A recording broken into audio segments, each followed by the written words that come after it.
දෙවියෝ ළඟට එනවා කියන එක හොඳට තේරෙන්න කතාවක් කියන්න. ඉස්කෝලේ ගිහිල්ලා ඉවර වෙච්ච කොල්ලෙක් අවුරුදු 18න් 19න් කෙල්ලෙකුට කිව්වා මං ඔබට ආදරෙයි. කෙල්ල කිව්වා ඔහොම නෙවෙයි යම රාජ්‍යරුව බැන්දත් ඕනම් බඳින්නේ නැහැ. කෙල්ල කිව්වා. ඊට පස්සේ කිව්වා මං ඔබට ඇත්තටම ආදරෙයි.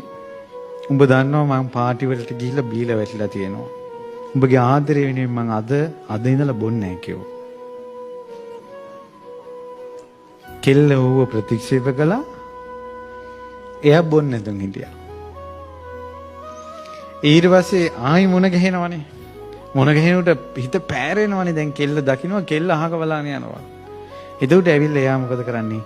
අම්මට තාත්තට සැර කරන්න හිතෙනවනේ. ඒක නතර කළා. මේ ඔක්කොම ගලේ කෙල්ලට ආදරෙයි. මේ මිහි මණ්ඩලේ මෙහෙම මිනිස්සුත් ඉන්නවා.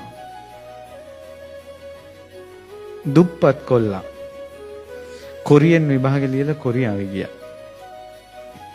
යන දවසේ මැසේජ් එකක් දැම්මා මම යන්නේ උඹට හොඳ අනාගතයක් ඇති කරගන්න සල්ලි ටිකක් හොයාගෙන එන්න. ආරකි මැසේජ් එකක් තුක් නොදකින් කියලා. ඊට පස්සේ කොල්ලා ගියා. ඊඩමක් ගත්තා. ගේ හදාගත්තා. ඊට පස්සේ බොන්නේ නැහැ. හන්දි වල රස්තියාදු ගහන්නේ නැහැ. හැම එකක්ම කළා. මොනවද වැරද්දක් විදියට පේන්නේ ආදරය වෙනුවෙන් හදාගත්තා. අවුරුදු 10ක් ගිය තැන කිව්වා ආයෙත් කෙල්ල මොන ගිහිල්ලා කිව්වා මට උඹ බඳින්නම ඕන. මගේ ජීවිතේ උඹත් එක්කමයි තියෙන්නේ කියලා. මේක ගස්සගෙන ගිහිල්ලා දේවාලයකට ගිහිල්ලා ඉතින් පොල් ගෙඩියක් කරකල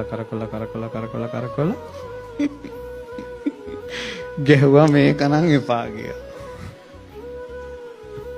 මොකක් හරි අර කුසපභාවතිකයි කතාවක් වෙන්නේ නැති. මේ සිද්ධිය වෙලා දැන් මාසයක් දෙකක් වගේ. එදා රෑ දෙවියෝ හීනෙන් පෙනුණා. දෙවියෝ හීනෙන් පෙන්ලා කිව්වා උඹට තියෙන උඹට ආදරෙයිද? ආදරෙයි. උඹ නිසා ඒකා වෙනසුණාද? වෙනසුන්නේ නැහැ කිව්වා. දියුණු වුණා කිව්වා. ඇයි අද කාලේ නම් කෙල්ලේ බෑ කියපු ගමන් බොනවනේ. මෙයා බීමන නතර කළා. ඊට පස්සේ කෙල්ලේ බෑ කියපු ගමන් හන්දියට ගිහිල්ලා බයිසිකලයට හේතු වෙලා පාර දිහා බලා ඉන්නවනේ කොකා වගේ. මේක එහෙම නැහැ. පන්සිල් ගැනම දෙයිය ඇහුවා. උඹ නිසා මේක බොනවද? නැහැ. උඹ නිසා මේක දියුණු වුණාද? ඊට පස්සේ කිව්වා දියුණු වුණා. උඹ නිසා කුසල් වැඩුවද අකුසල් වැඩුවද? කුසල් වැඩුවා. එතකොට බලාපන් කිව්වා ආදරේ වෙනුවෙන් දියුණු වෙච්ච ආදරේ වෙනුවෙන් අකුසල් අත්හැරපු මේ වාගේ මිනිස්සෙක් සත්පුරුෂයෙක්ද අසත්පුරුෂයෙක්ද ඇහුවා. සත්පුරුෂයෙක් කිව්වා. ඊට පස්සේ කිව්වා සත්පුරුෂයෙක් ඔය වගේ උඹට යෝජනාවක් කරද්දී තෝ පොල් ගහනවා කියලා කියන්නේ තෝ උපදින්නේ නිරේ කිව්වා.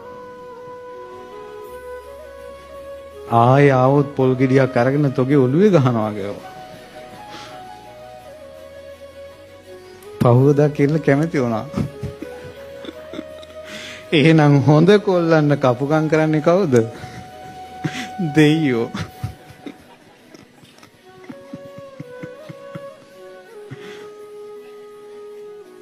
මං උපමාවට කිව්වේ තමන් හරියට හිටියොත් ඔන්න කොල්ලන්න සපෝට් එකක් දුන්නා.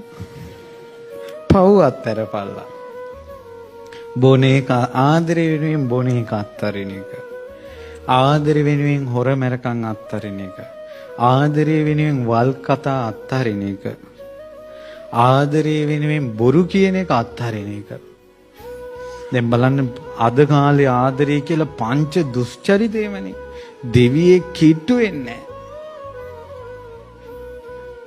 දෙවියෙක් කිට්ටු වෙන්නේ නැහැ ළඟට. ඇයි තනිකර දුස්චරිතේ. ඒ නිසා තමන්ගේ ජීවිතේ ආදරය වෙනුවෙන් වෙනස් කරගත්තට පස්සේ ඒ ආදරය පිවිතුරුයි.